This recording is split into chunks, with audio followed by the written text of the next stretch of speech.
And now, in studio, bringing his Midwest values from the Show Me State to the land of San Diego. He's a triple threat, licensed as an attorney, mortgage broker, and a top producing realtor who's crushing the competition. Here to deliver you what's happening in the trenches of the market. Your host, Michael Gaddis. Thank you for tuning in to the Michael Gaddis Show on AM 1170 The Answer. I am your host, Michael Gaddis. I am here every Wednesday night at 8 p.m. to talk about anything and everything related to real estate.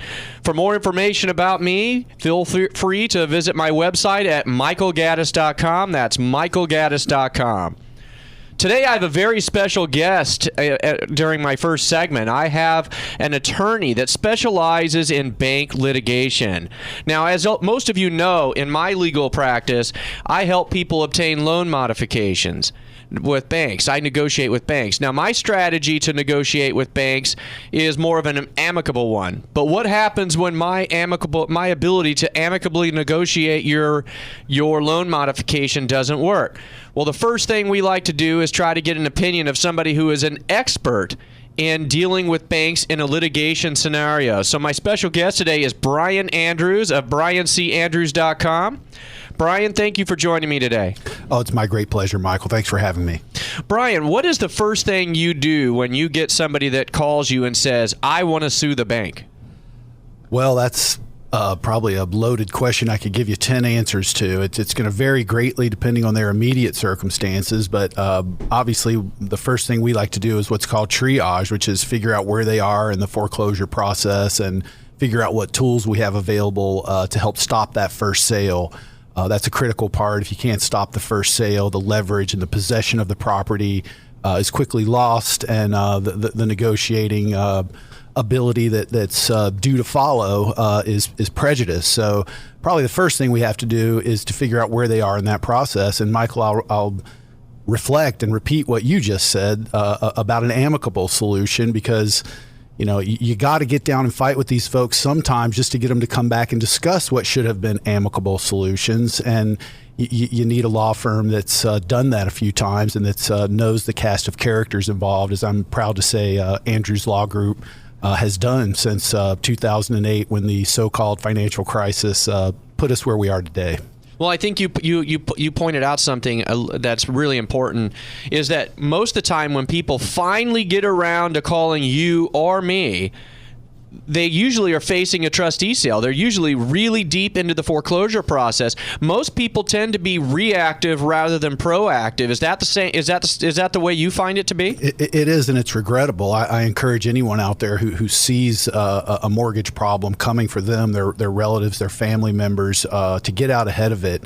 Getting a hold of someone like Michael or I early in the process is going to open up the options that you have.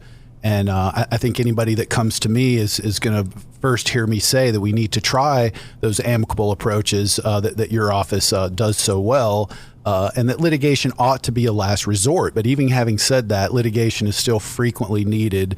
I'm popular of saying that when you're to the point where every other solution has exhausted itself, what choice remains? You'd be business-wise, principle-wise, any other way you want to measure it, foolish not to go down with some sort of a fight. And I'm real proud to say most everybody we've been able to help, we've been able to leave them in a better place than where we found them, something that was worth engaging our services for. Again, that you got to rush in, you got to know the cast of characters and whom to sue, and stop that first sale and get that discussion started again. There's a rare group of people who will want to go all the way to trial against banks and take depositions and really slog it out for the long run. And frankly, I enjoy those cases most of all when the financing is there. We get to show our chops in that regard. But I'm always quick to try to find that path to a solution. Because most people aren't really in a position to litigate, all the way to the trial and cover those expenses, those expert costs and whatnot. But you have to come on with a strong face, and you have to appear that way, and you have to be aggressive enough and have enough experience dealing with the firms and the lenders that are involved to get everybody back to the table and hopefully solve it, or if not, fight it to the point where whatever best resolution and bang for the buck can be achieved. But if you're going to lose a house, go down fighting. Don't just take some cash for keys. Don't sit back and do nothing. Don't wait until the sale's 2 weeks away and call Michael and, with your hair on fire. We'll, of course, do all we could to help you, but get out ahead of that situation. Your options will be a lot better. Well, I think what happens is a lot of people believe pie in the sky.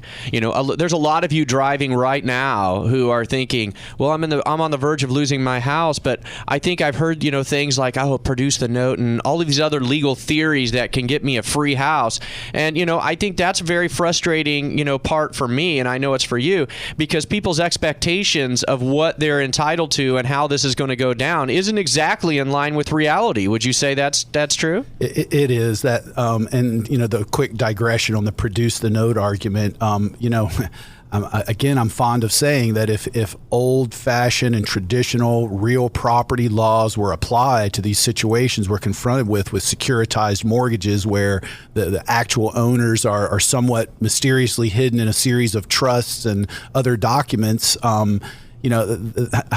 I honor and respect the people that want to take that fight to the mat. If old-fashioned property law were applied to these situations, you'd have a colorable argument that none of these mortgages are really enforceable, because nobody can really prove the proper chain of ownership that led them into the trust they claim to be representing. But it's a process the courts are just not engaging, Michael, and I think that's your point. I admire this fight, and if you have to use these type of fights, we use them where we can, but I agree with your point wholeheartedly, twofold, that a lot of these theories people think they understand because of their understandings of the way real property law has always functioned are not really being applied to the problems that we have with securitized and otherwise disputed mortgage notes.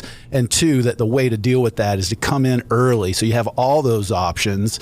You have, if someone's done enough research, they think they have that fight and they're ready to finance it, I'm ready to take that fight on. But don't put your hopes in that. Don't wait to the last minute thinking you understand these theories and thinking that the judge is going to bang the gavel and quiet title to your property, because that's not going to happen. Not anywhere near as easily as you think it is. Well, when someone calls my office, I kind of go through a hierarchy. I have a waterfall, per se, of how I address people's scenarios. The first thing I do is, if they're current, I try to see if there's any way to refinance them. If there's a way to refinance them, I tell them that's definitely the path of easiest resistance. It's better to go that way than to try to, go any other way. The second thing I look at, if they can't qualify for that, is to look for a loan modification. I try to assess their information to see if they meet the criteria of what, their particular lender's loan modification criteria would be, to see if they'll satisfy that. And if they have a chance at that, then great. That's, I might recommend that they pursue that type of action.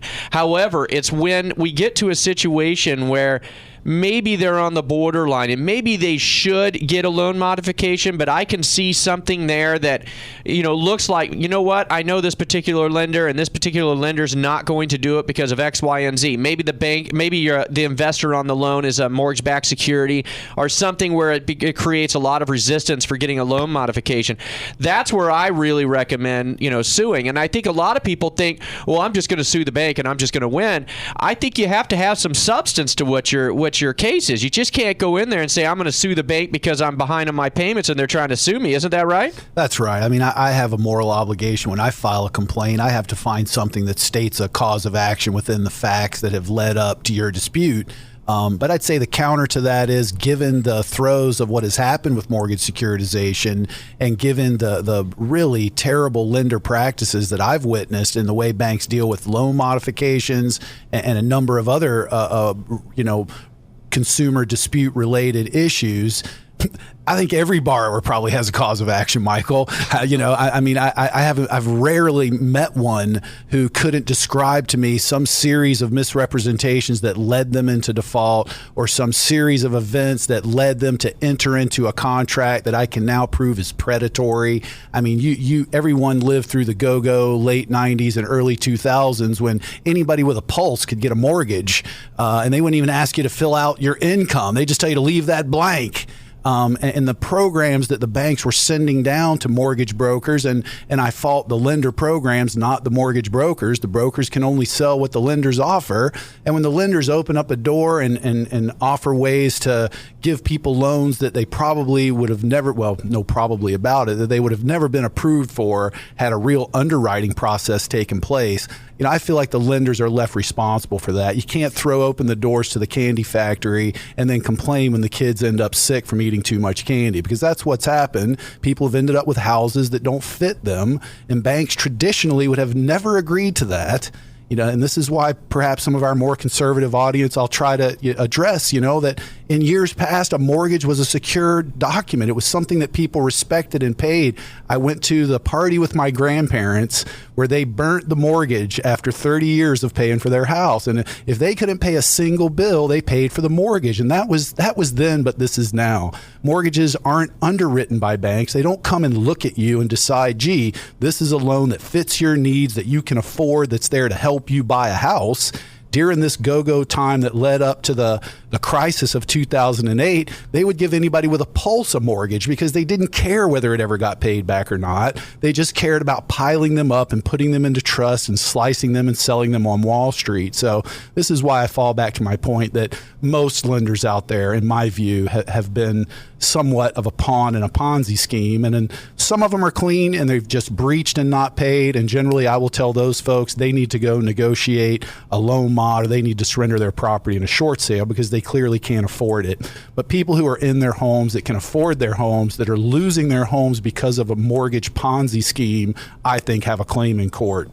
But they need a lawyer to help them with it. It's not as simple as a quiet title action, or I'm going to scream for the wet note and the bank won't have it and ha, ha, ha, because it just doesn't work that way. Well, Brian, you and I could sit here and talk forever about this. And I know that you have a lot of great things to tell people about litigation and things like that. Brian Andrews' website is briancandrews.com. It's briancandrews.com. And I'm telling you, if you are right now driving in your car and you're in danger of losing your house, you need to call Brian C. Andrews. I'm telling you, he is the guy that I would go to if I was having a problem with my house. So thank you for coming in, Brian, and we're definitely going to have you come back because we got cut off way too early. Radio time moves a lot faster than reality sometimes. So after the break, we're going to have a tax professional come in and tell us what you need to do before the end of the year to best plan for your taxes. You're listening to the Michael Gaddis Show on AM 1170, The Answer.